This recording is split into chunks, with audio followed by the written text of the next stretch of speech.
Hello everyone, welcome back my YouTube channel. अगर आप मेरे चैनल पर नए हैं तो प्लीज़ मेरे वीडियो को लाइक और सब्सक्राइब जरूर कर लीजिएगा ताकि मेरा मोटिवेशन बढ़ता रहे और मैं आपके लिए ऐसा ही वीडियो लाती रहूं। तो चलिए ज़्यादा देर बात नहीं करते हैं, सेशन को आगे बढ़ाते हैं। आज का टॉपिक है हमारा describe virus aspects of preventing paediatric nursing and apply them in hospital और कम्युनिटी नर्सिंग केयर। मतलब कि आज हम कम्युनिटी के बारे में पढ़ने वाले हैं। जो स्टाफ नर्स का जो सिलेबस आया है मैं उसी में से पढ़ा रही हूँ, ठीक है। उसी का टॉपिक है ये कम्युनिटी नर्सिंग केयर, ठीक है। तो चलिए बिना देरी किए हम वीडियो को स्टार्ट कर देते हैं। तो आज का फर्स्ट क्वेश्चन है हमारा, what is the most significant risk factor for preventing effective vaccination coverage in rural communities. मतलब ग्रामीण समुदायों में प्रभावी टीकाकरण कवरेज को रोकने के लिए सबसे महत्वपूर्ण जोखिम तत्व क्या है। बताइए, ग्रामीण समुदायों में प्रभावी टीकाकरण कवरेज को रोकने के लिए सबसे महत्वपूर्ण जोखिम तत्व क्या होगा। महत्वपूर्ण जोखिम तत्व, तो चलिए पहले ऑप्शन देख लेते हैं। ऑप्शन ए है हमारा सोशियो इकोनॉमिक स्टेटस, मतलब सामाजिक आर्थिक स्थिति। ऑप्शन बी है हमारा कल्चरल बिलीव्स एंड मिथ्स, मतलब सांस्कृतिक विश्वास और मिथक। ऑप्शन सी है हमारा availability of health care facilities, मतलब स्वास्थ्य देखभाल सुविधाओं की उपलब्धता। ऑप्शन डी है हमारा लैक ऑफ हेल्थ एजुकेशन, मतलब स्वास्थ्य शिक्षा की कमी। तो बताइए राइट आंसर क्या होगा इसका। क्वेश्चन नंबर 1 का राइट आंसर क्या हो जाएगा। क्वेश्चन में क्या पूछा है, क्वेश्चन को फिर से पढ़िए। क्वेश्चन में पूछा है ग्रामीण समुदायों में प्रभावी टीकाकरण कवरेज को रोकने के लिए सबसे महत्वपूर्ण जोखिम तत्व क्या है। तो क्या होगा राइट आंसर। राइट आंसर हो जाएगा इसका ऑप्शन नंबर बी। क्या हो जाएगा, ऑप्शन नंबर बी हो जाएगा इसका correct answer, cultural beliefs and myths, मतलब सांस्कृतिक विश्वास और मिथक। क्या होगा, सांस्कृतिक विश्वास और मिथक, इसका राइट आंसर हो जाएगा। चलिए नेक्स्ट क्वेश्चन पर मूव ऑन करते हैं। क्वेश्चन नंबर आता है 2 क्वेश्चन है हमारा, which of the following is the most important factor in preventing iron deficiency anaemia in children. मतलब बच्चों में आयरन की कमी से एनीमिया को रोकने के लिए निम्नलिखित में से कौन सा सबसे महत्वपूर्ण तत्व है। बताइए आयरन के लिए कौन सा इनमें से आहार देंगे। बताइए आयरन के लिए इनमें से कौन सा तत्व देंगे। आयरन की कमी से क्या होता है, एनीमिया होता है, ठीक है। आयरन की कमी से एनीमिया होता है, खून की कमी से एनीमिया होता है, ठीक है। तो ऑप्शन देख लेते हैं पहले हम। ऑप्शन ए है हमारा विटामिन डी सप्लीमेंटेशन, मतलब विटामिन डी का सेवन। ऑप्शन बी है हमारा balance diet rich in iron, मतलब आयरन से भरपूर संतुलित आहार। ऑप्शन सी है हमारा रूटीन ब्लड टेस्ट, मतलब नियमित रक्त परीक्षण। ऑप्शन डी है रेगुलर फिजिकल एक्टिविटी, मतलब नियमित शारीरिक गतिविधि। तो बताइए राइट आंसर क्या हुआ। आयरन की कमी से एनीमिया रोग होता है, उसको रोकने के लिए हम निम्नलिखित में से इनमें से कौन सा तत्व देंगे। सबसे महत्वपूर्ण तत्व कौन सा है इनमें से। राइट आंसर क्या हो जाएगा क्वेश्चन नंबर 2 का। तो राइट आंसर हो जाएगा इसका option number B, balance diet rich in iron, मतलब आयरन से भरपूर संतुलित आहार। क्या होगा, आयरन से भरपूर संतुलित आहार, इसका राइट आंसर हो जाएगा, ठीक है। आयरन की कमी से एनीमिया को रोकने के लिए इनमें से सबसे महत्वपूर्ण तत्व है तो वो है संतुलित आहार, मतलब आयरन से भरपूर संतुलित आहार, इसका राइट आंसर हो जाएगा। चलिए नेक्स्ट क्वेश्चन पर मूव ऑन करते हैं। क्वेश्चन नंबर आता है 3 क्वेश्चन है हमारा, which genetic factor is most associated with the increased incidence of childhood obesity. मतलब कौन सा आनुवंशिक तत्व बच्चों में मोटापे की बढ़ती घटनाओं से अधिक जुड़ा हुआ है। बताइए कौन सा तत्व है इनमें से। कौन सा अनुवांशिक तत्व पूछा है। अनुवांशिक तत्व बताइए इनमें से कौन सा है। तो इसमें क्या लिखा है, कौन सा अनुवांशिक तत्व बच्चों में मोटापे की बढ़ती घटनाओं से सबसे अधिक जुड़ा हुआ है। ऑप्शन ए है लेप्टिन जीन म्यूटेशन, मतलब लेप्टिन जीन उत्परिवर्तन। ऑप्शन बी है इंसुलिन रेसिस्टेंस जीन, मतलब इंसुलिन प्रतिरोध जीन। ऑप्शन नंबर सी है हमारा ग्रेलिन जीन म्यूटेशन, मतलब ग्रेलिन जीन उत्परिवर्तन। ऑप्शन डी है ऑल ऑफ दी अबव, मतलब उपरोक्त सभी। तो राइट आंसर क्या होगा क्वेश्चन नंबर 3 का। राइट आंसर हो जाएगा इसका ऑप्शन नंबर डी। क्या हो जाएगा, ऑप्शन नंबर डी हो जाएगा इसका राइट आंसर। ग्रेलिन जीन उत्परिवर्तन ये भी हो सकता है इंसुलिन प्रतिरोध जीन, ये भी राइट आंसर हो सकता है। लेप्टिन जीन उत्परिवर्तन, ये भी इसका राइट आंसर हो सकता है। तो राइट आंसर लगा लीजिए आप option number D. Option number D इसका करेक्ट आंसर हो जाएगा, मतलब ऑल ऑफ दी अबव, उपरोक्त में से सभी आंसर हो जाएंगे इनके सही। ठीक है, इनमें से आप कोई भी आंसर लगा सकते हैं। अगर एग्जाम में इनमें से कोई भी ऑप्शन आता है तो इनमें से आप लगा सकते हैं राइट आंसर क्वेश्चन नंबर 3 का।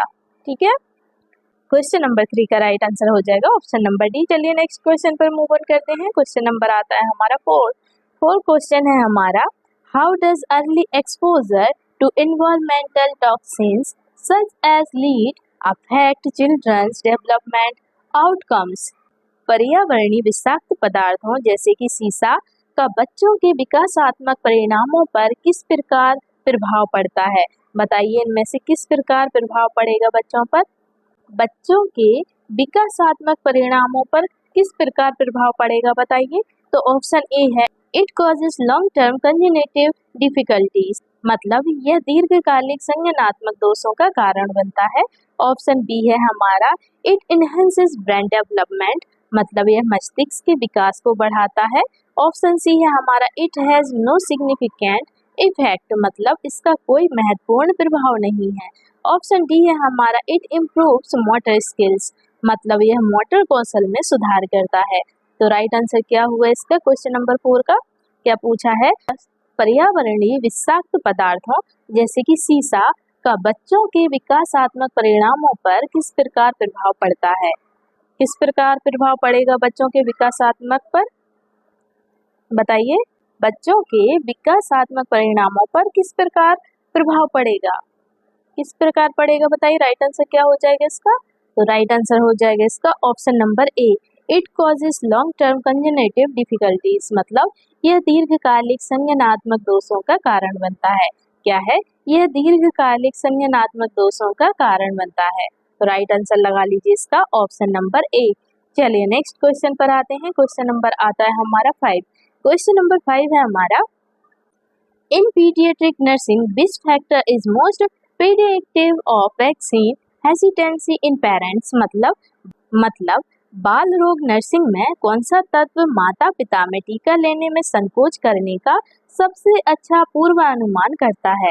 बताइए, माता पिता में टीका लेने में संकोच करने का सबसे अच्छा पूर्वानुमान करता है तो कौन करता है बताइए। कौन सा टीका करता है, कौन सा तत्व करता है बताइए, इनमें से कौन सा तत्व करेगा।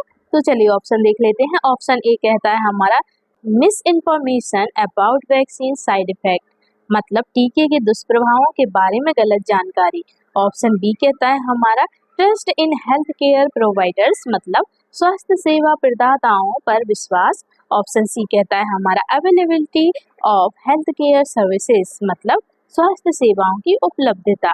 ऑप्शन डी कहता है हमारा, सोशियो इकोनॉमिक स्टेटस, मतलब सामाजिक आर्थिक स्थिति। तो बताइए क्या होगा इसका राइट आंसर। क्वेश्चन में क्या पूछा है, क्वेश्चन को फिर से पढ़िए। क्वेश्चन में पूछा है, बाल रोग नर्सिंग में कौन सा तत्व माता पिता में टीका लेने में संकोच करने का सबसे अच्छा पूर्वानुमान करता है। बताइए सबसे अच्छा पूर्वानुमान कौन सा तत्व करता है। माता पिता में टीका लेने में संकोच करने का सबसे अच्छा पूर्वानुमान क्या होगा बताइए। क्वेश्चन नंबर 5 का राइट आंसर क्या हो जाएगा। तो राइट आंसर हो जाएगा इसका option number A, miss information about vaccine side effects, मतलब टीके के दुष्प्रभावों के बारे में गलत जानकारी लेना। क्या हो जाएगा, टीके के दुष्प्रभावों के बारे में गलत जानकारी, इसका राइट आंसर हो जाएगा। चलिए नेक्स्ट क्वेश्चन पर मूव ऑन करते हैं। क्वेश्चन नंबर आता है हमारा 6 क्वेश्चन है हमारा, what is the most effective preventive measure against childhood asthma exacerbations, मतलब बच्चों में अस्थमा के बढ़ने को रोकने के लिए सबसे प्रभावी निवारक उपाय क्या है। बताइए बच्चों में अस्थमा के बढ़ने को रोकने के लिए सबसे प्रभावी निवारक उपाय क्या है। राइट आंसर क्या होगा इसका। क्या पूछा है क्वेश्चन को फिर से पढ़िए ध्यान से। बच्चों में अस्थमा के बढ़ने को रोकने के लिए सबसे प्रभावी निवारक उपाय क्या है। बताइए सबसे प्रभावी निवारक उपाय क्या होगा। तो ऑप्शन ए कहता है हमारा, एलर्जी इम्यूनोथेरेपी। ऑप्शन बी है हमारा, मेंटेनिंग इंडोर एयर क्वालिटी मतलब इंडोर वायु गुणवत्ता बनाए रखना। ऑप्शन सी है प्रिस्क्राइबिंग लॉन्ग टर्म कॉर्टिकोस्टेरॉइड्स मतलब दीर्घकालिक कॉर्टिकोस्टेरॉइड्स का प्रिस्क्राइब करना।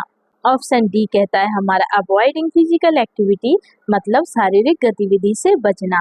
तो राइट आंसर क्या होगा क्वेश्चन नंबर 6 का? बच्चों में अस्थमा के बढ़ने को रोकने के लिए सबसे प्रभावी उपाय क्या होगा? क्या होगा सबसे प्रभावी उपाय? तो राइट आंसर लगा लीजिए इसका ऑप्शन नंबर बी। क्या होगा? मेंटेनिंग इंडोर एयर क्वालिटी मतलब इंडोर वायु गुणवत्ता बनाए रखना। क्या करना है? इंडोर वायु गुणवत्ता बनाए रखना। Maintaining indoor air quality. ठीक है, अस्थमा का मतलब होता है सांस लेने में प्रॉब्लम हो रही है पेशेंट को। ठीक है, इसमें क्या पूछा है? सांस लेने में बच्चे को प्रॉब्लम होती है मतलब अस्थमा के बढ़ने को रोकने के लिए सबसे प्रभावी उपाय क्या होगा, निवारक उपाय क्या होगा? तो इंडोर वायु गुणवत्ता बनाए रखना इसका राइट आंसर हो जाएगा। चलिए नेक्स्ट क्वेश्चन पर मूव ऑन करते हैं। क्वेश्चन नंबर आता है हमारा 7 क्वेश्चन है हमारा, what is the most critical intervention in preventing sudden infant death syndrome? SIDS का मतलब होता है sudden infant death syndrome. S का मतलब हुआ सडन, I का मतलब हुआ इन्फेंट, D का मतलब हुआ डेथ, S का मतलब हुआ सिंड्रोम। ठीक है, अचानक शिशु मृत्यु सिंड्रोम को रोकने के लिए सबसे महत्वपूर्ण हस्तक्षेप क्या है? बताइए अब, अचानक शिशु मृत्यु सिंड्रोम को रोकने के लिए सबसे महत्वपूर्ण हस्तक्षेप क्या है? ऑप्शन ए है हमारा placing the infant on their stomach to sleep मतलब शिशु को पेट के बल सुलाना। ऑप्शन बी है avoiding second hand smoke exposure मतलब धुएं के अप्रत्यक्ष संपर्क से बचना। ऑप्शन सी है हमारा using for mattress for sleeping मतलब सख्त गद्दे का उपयोग करना। ऑप्शन डी है उपरोक्त सभी मतलब ऑल ऑफ द अबव। तो राइट आंसर क्या होगा क्वेश्चन नंबर 7 का? अचानक शिशु मृत्यु सिंड्रोम को रोकने के लिए सबसे महत्वपूर्ण हस्तक्षेप क्या होगा इनमें से? तो राइट आंसर हो जाएगा इसका option number B avoiding second hand smoke exposure मतलब धुएं के अप्रत्यक्ष संपर्क से बचना। क्या हो जाएगा? धुएं के अप्रत्यक्ष संपर्क से बचना इसका राइट आंसर हो जाएगा। महत्वपूर्ण हस्तक्षेप होगा धुएं के अप्रत्यक्ष संपर्क से बचना। चलिए राइट आंसर लगा लीजिए ऑप्शन नंबर बी। चलिए नेक्स्ट क्वेश्चन पर आते हैं। क्वेश्चन नंबर आता है हमारा 8। क्वेश्चन नंबर 8 है हमारा, which of the following is the best approach for preventing childhood trauma in a high risk population मतलब निम्नलिखित में से कौन सा उच्च जोखिम वाली जनसंख्याओं में बच्चों के आघात को रोकने के लिए सबसे अच्छा तरीका है? बताइए निम्नलिखित में से कौन सा उच्च जोखिम वाली जनसंख्या में बच्चों के आघात को रोकने के लिए सबसे अच्छा तरीका होगा? तो ऑप्शन ए है हमारा public education on trauma prevention मतलब आघात की रोकथाम पर सार्वजनिक शिक्षा। ऑप्शन बी है हमारा early screening for mental health issues मतलब मानसिक स्वास्थ्य समस्याओं की प्रारंभिक स्क्रीनिंग। ऑप्शन सी है हमारा family counselling and support services मतलब परिवार परामर्श और सहायता सेवाएं। ऑप्शन डी है हमारा ऑल ऑफ द अबव मतलब उपरोक्त सभी। तो राइट आंसर क्या होगा? क्वेश्चन में क्या पूछा है? क्वेश्चन में पूछा है निम्नलिखित में से कौन सा उच्च जोखिम वाली जनसंख्याओं में बच्चों के आघात को रोकने के लिए सबसे अच्छा तरीका है? तो राइट आंसर क्या हो जाएगा इसका? क्वेश्चन नंबर 8 का राइट आंसर क्या आ जाएगा? देखिए आघात की रोकथाम पर सार्वजनिक शिक्षा, ये भी इसका राइट आंसर हो सकता है। आघात की रोकथाम पर सार्वजनिक शिक्षा, ये भी इसका राइट आंसर हो सकता है। मानसिक स्वास्थ्य समस्याओं की प्रारंभिक स्क्रीनिंग, ये भी राइट आंसर लग रहा है, हो सकता है। परिवार परामर्श और सहायता सेवाएं, ये भी इसका राइट आंसर लग रहा है। तो राइट आंसर क्या होना चाहिए इसका? क्या होगा राइट आंसर क्वेश्चन नंबर 8 का? राइट आंसर हो जाएगा इसका ऑप्शन नंबर डी। क्या हो जाएगा? ऑप्शन नंबर डी हो जाएगा इसका right answer, all of the above. ठीक है, ऑल ऑफ द अबव इसका राइट आंसर हो जाएगा। चलिए नेक्स्ट क्वेश्चन पर मूव ऑन करते हैं। क्वेश्चन नंबर आता है 9 क्वेश्चन है हमारा, which maternal health factor has the greatest impact on preventing neonatal sepsis मतलब मातृ स्वास्थ्य तत्व कौन सा है जो नवजात सेप्सिस को रोकने पर सबसे अधिक प्रभाव डालता है? बताइए मातृ स्वास्थ्य तत्व कौन सा है इनमें से जो नवजात सेप्सिस को रोकने पर सबसे अधिक प्रभाव डालता है? तो ऑप्शन ए है हमारा एडुकेट प्रीनेटल केयर, मतलब पर्याप्त प्रेगनेंसी देखभाल। ऑप्शन नंबर बी है हमारा प्रॉपर न्यूट्रिशन ड्यूरिंग प्रेगनेंसी, मतलब गर्भावस्था के दौरान उचित पोषण। ऑप्शन सी है हमारा एंटीबायोटिक ट्रीटमेंट ड्यूरिंग लेबर, मतलब श्रम के दौरान एंटीबायोटिक उपचार। ऑप्शन डी है हमारा ऑल ऑफ दी अबव, मतलब उपरोक्त सभी। तो राइट आंसर क्या हो जाएगा इसका? राइट आंसर बताइए। क्वेश्चन नंबर 9 का राइट आंसर क्या हो जाएगा? क्या पूछा है क्वेश्चन में? क्वेश्चन में पूछा है हमारे मातृ स्वास्थ्य तत्व कौन सा है जो नवजात सेप्सिस को रोकने पर सबसे अधिक प्रभाव डालता है? देखिए पर्याप्त प्रेगनेंसी देखभाल, ये भी इसका राइट आंसर लग रहा है थोड़ा। गर्भावस्था के दौरान उचित पोषण, ये भी इसका आंसर लग रहा है, हो सकता है ये भी हो सकता है। श्रम के दौरान एंटीबायोटिक उपचार करना, सेप्सिस में एंटीबायोटिक देना भी जरूरी है, तो क्या हो जाएगा इसका राइट आंसर? राइट आंसर हो जाएगा इसका option number D all of the above, मतलब उपरोक्त सभी। सेप्सिस में हम एंटीबायोटिक भी देते हैं। गर्भावस्था के दौरान उचित पोषण देना भी जरूरी है। पर्याप्त प्रेगनेंसी देखभाल करनी भी जरूरी है। प्रेगनेंसी टाइम देखभाल करनी भी जरूरी है, ठीक है। तो राइट आंसर हो जाएगा अपना उपरोक्त सभी। चलिए नेक्स्ट क्वेश्चन पर मूव ऑन करते हैं। क्वेश्चन नंबर आता है हमारा 10 क्वेश्चन है हमारा। What is the recommended preventive measure to reduce the risk of neural tube defects in newborns? मतलब नवजात शिशुओं में न्यूरल ट्यूब दोषों के जोखिम को कम करने के लिए अनुशंसित निवारक उपाय क्या है? क्या पूछा है क्वेश्चन में? नवजात शिशुओं में न्यूरल ट्यूब दोषों के जोखिम को कम करने के लिए अनुशंसित निवारक उपाय क्या है? तो ऑप्शन ए है adequate folic acid intake during pregnancy, मतलब गर्भावस्था के दौरान पर्याप्त फॉलिक एसिड का सेवन करना। ऑप्शन नंबर बी है हमारा रेगुलर प्रीनेटल स्क्रीनिंग, मतलब नियमित pregnancy screening. Option number C है हमारा इंक्रीज विटामिन सी इंटेक, मतलब विटामिन सी का सेवन बढ़ाना। ऑप्शन सी है हमारा अवॉइडिंग अल्कोहल कंजप्शन, मतलब शराब का सेवन ना करना। तो राइट आंसर क्या हो जाएगा इसका? अनुशंसित निवारक उपाय क्या है, ये पूछा है। अनुशंसित निवारक उपाय क्या होगा इनमें से? क्वेश्चन नंबर 10 का राइट आंसर क्या होगा? राइट आंसर हो जाएगा इसका option number A adequate folic acid intake during pregnancy, मतलब गर्भावस्था के दौरान पर्याप्त फॉलिक एसिड सेवन करना, मतलब गर्भावस्था के दौरान पर्याप्त फॉलिक एसिड का सेवन करना इसका राइट आंसर हो जाएगा, ठीक है।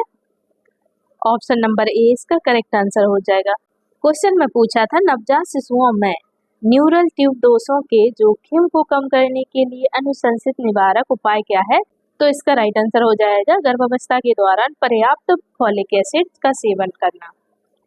गर्भावस्था के दौरान पर्याप्त फॉलिक एसिड का सेवन करना इसका राइट आंसर हो जाएगा।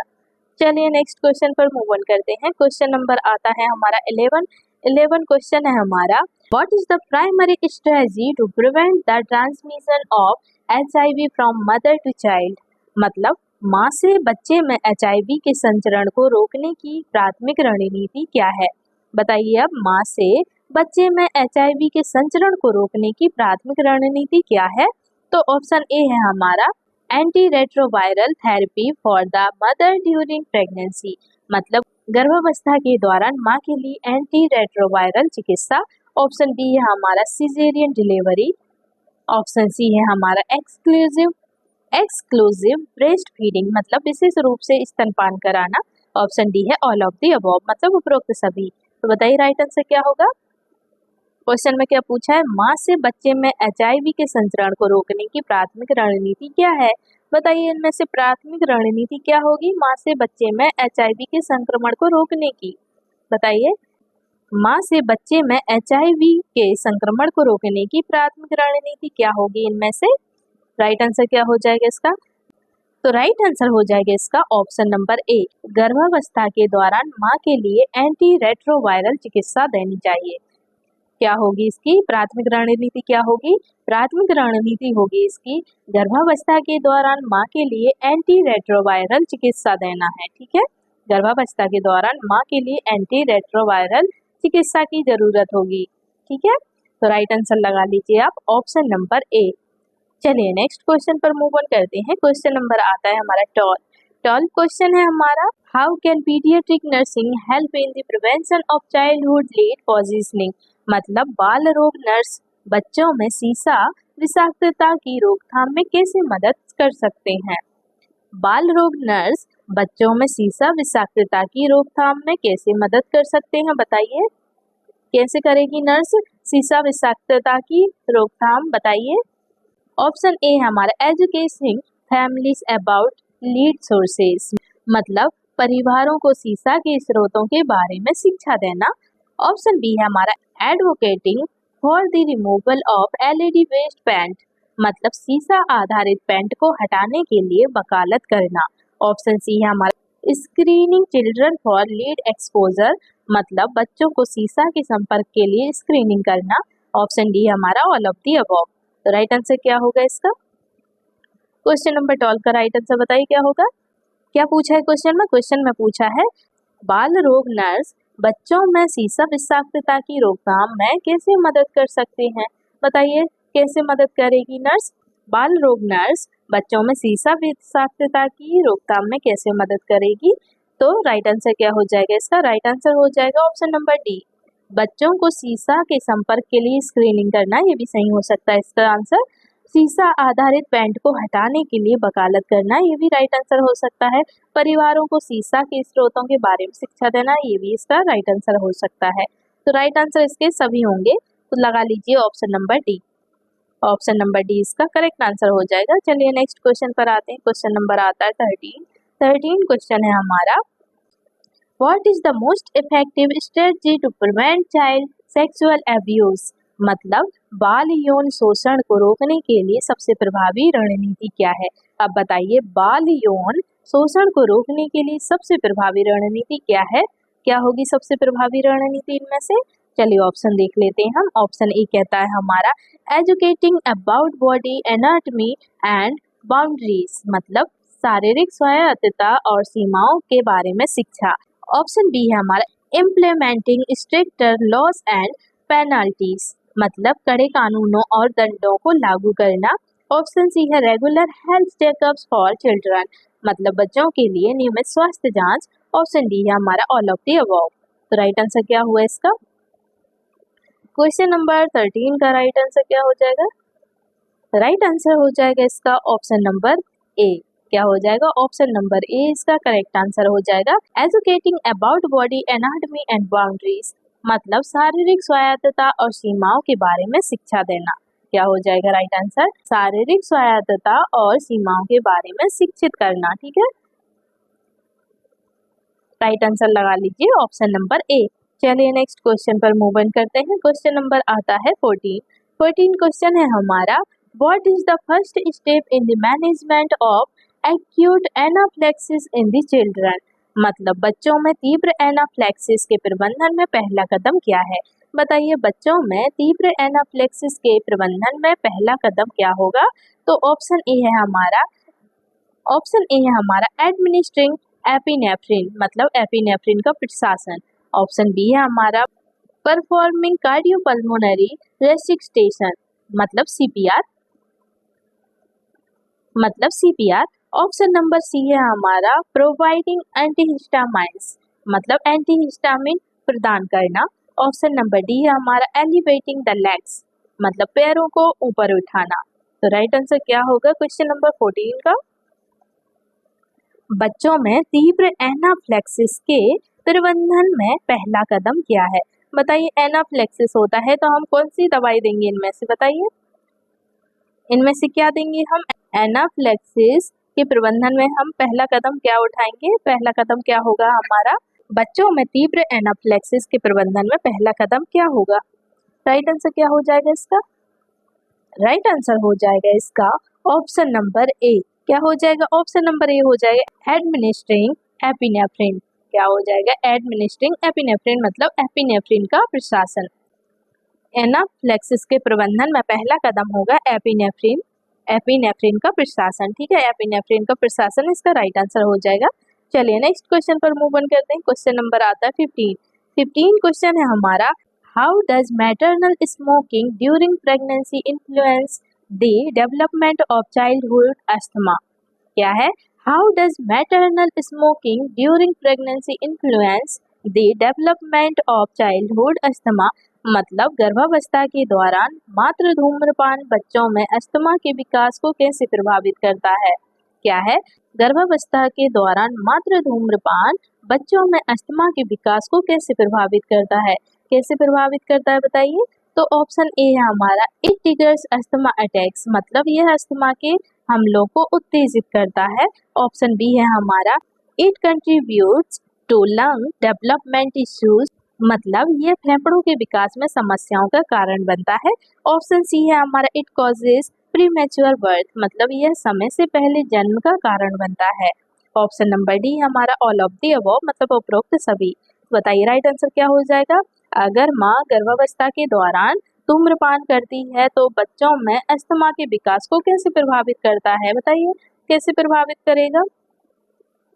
राइट आंसर क्या हो जाएगा क्वेश्चन नंबर 15 का?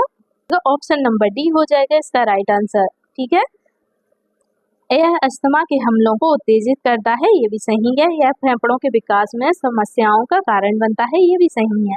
यह समय से पहले जन्म का कारण भी बनता है। ठीक है, तो राइट आंसर लगा लीजिए ऑप्शन नंबर डी। तो फ्रेंड्स, ये थे हमारे आज के क्वेश्चन। अगर आपको मेरा वीडियो अच्छा लगा हो तो प्लीज़ मेरे वीडियो को like, comment, share and subscribe जरूर करिएगा, ताकि मेरा मोटिवेशन बढ़ता रहे और मैं आपके लिए ऐसे ही लगातार वीडियो लाती रहूं। तो चलिए मिलते हैं अब हम आपसे नेक्स्ट वीडियो में, तब तक के लिए आप अपना ख्याल रखिएगा। Bye bye and take care.